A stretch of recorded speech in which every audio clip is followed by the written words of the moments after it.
You're officially a king cobra hatchling, all 15 inches of venomous noodle. Your mom takes a quick look at her wiggly offspring and decides it's time to clock out of motherhood. She slides off into the jungle, leaving you and your siblings to fend for yourselves. It's like being handed a survival manual with all the pages missing. You slither away from the nest because, oh, did I forget to mention? Your siblings are just as venomous as you, and they wouldn't hesitate to make you their first meal. What a wonderful family.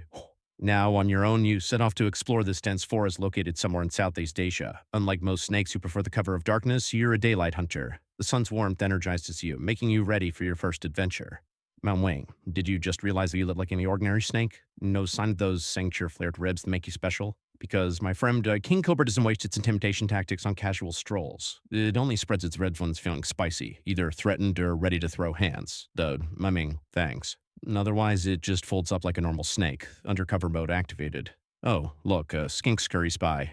You freeze, your keen eyes locked on target. With lightning speed, you lunge, your tiny fangs sinking into its flesh. From day one, your venom's potent enough to take down prey. Your first meal's served. Not bad for your first day on the job. At this age, your meals are typically about the size of this lizard, quite fitting for a worm like you. Suddenly, you notice a monitor lizard heading your way. That's bad. Will you make a run for it?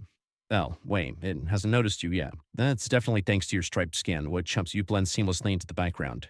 You're basically nature's ninja. The monitor lizard wanders closer to a stream, and you realize something interesting. Water isn't just an obstacle for you, it's also an escape route. You subtly slip into the water, swimming away with surprising grace. Unlike your serpentine cousins, you're quite the swimmer, capable of crossing several kilometers of the water when needed. Who knew a snake could do the backstroke? So you spend your early days running from adult king cobras, hiding from birds that love spaghetti for dinner, and trying to avoid monitor lizards. And a few weeks into your life, something odd happens. Your eye scales turn cloudy blue. Your skin feels itchy and tight. You're grown too fast for your own outfit. You find a rough tree branch and start rubbing against it like it owes you money. Your old skin catches on the bark and voila. You begin to crawl out of yourself. It's like taking out skinny jeans after Thanksgiving dinner. A few hours later, you emerge, leaving behind a perfect translucent replica of your former self.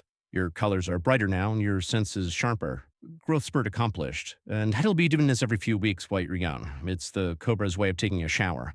You're not just any snake, you're royalty with a 45 million year family legacy. But your ancestors weren't born with crowns. Let's rewind the clock to see how fragile and usual became the king of all servants. Your great times a million grandparents were just standard issue elepids trying to make their way in prehistoric Asia. Back then, being venomous was their only party trick. No fancy hood, no impressive length, just tiny fangs and dreams. The problem was everyone else had venom too. It was similar to showing up to a knife fight and discovering everyone else brought the same knife. Your ancestors need something extra. Something with flair. Some bright bulb in your family tree discovered that spreading their ribs made them look bigger.